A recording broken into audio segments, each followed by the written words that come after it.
Hello, in this video we're gonna check if T-MOBILE Revvl 6 Pro has a fingerprint sensor.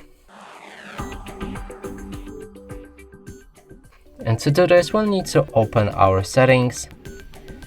Here try to find the security, biometrics or password tab. Here it is. Now we can see the fingerprint, so let's try setting it up to see where it is.